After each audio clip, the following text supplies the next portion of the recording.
According to the New York Times in 2013, nearly half of all undergraduates in the United States arrive on campus needing remedial work before they can begin regular credit-bearing classes. That's distressing because a recent Babson Survey Research Group report concluded that online enrollments continue to make up an increasing proportion of all enrollment in higher education today. Today, I want us to look closely at the rhetoric in the New York Times editorial, "The Trouble with Online College." This editorial is organized around the data, with conclusions coming at the end of the paragraph and a heavy emphasis on instrumental values. I'll discuss first the main claim, second the first subclaim, next the second subclaim, and finally the third subclaim in the editorial. The main claim of the editorial is, quote, "The evidence shows that poorly designed courses can seriously shortchange the most vulnerable students." It comes at the end of the editorial, and its claim of value because it uses the terms poorly designed and shortchange. The first subclaim of the editorial is that college administrators who dream of emulating this would be irresponsible not to consider two issues. That's a claim of value because it uses the term irresponsible, an instrumental value. It's supported through statistics.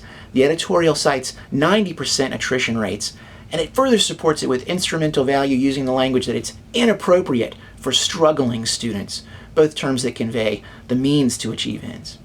The second subclaim for the editorial is that the record for online classes is not encouraging.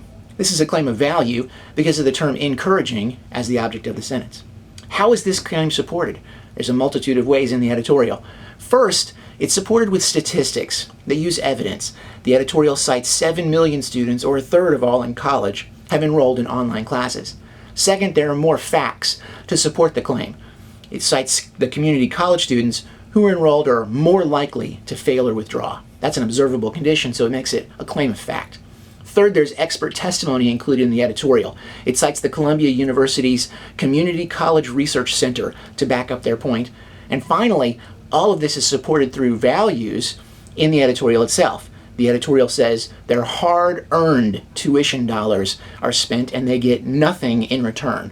Both terms that use value and both instrumental values as they emphasize the means.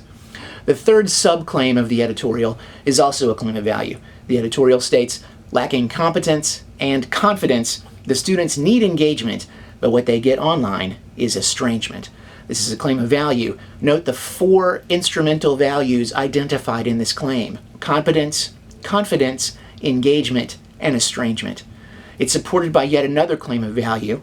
The editorial writes, students show up unprepared to learn, unable to manage time, and having failed to master basics like math and English.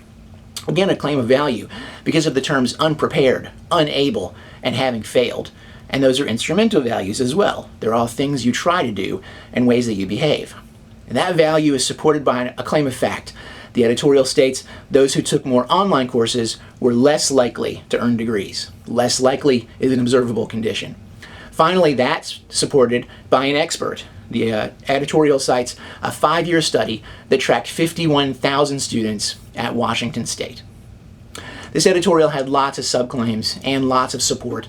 I've discussed the main claim, the first subclaim, the second subclaim, and the third subclaim, and noted throughout the importance of instrumental values when the New York Times discusses the trouble with online college. Hopefully, administrators will think twice before using online classes to replace freshman English in the future.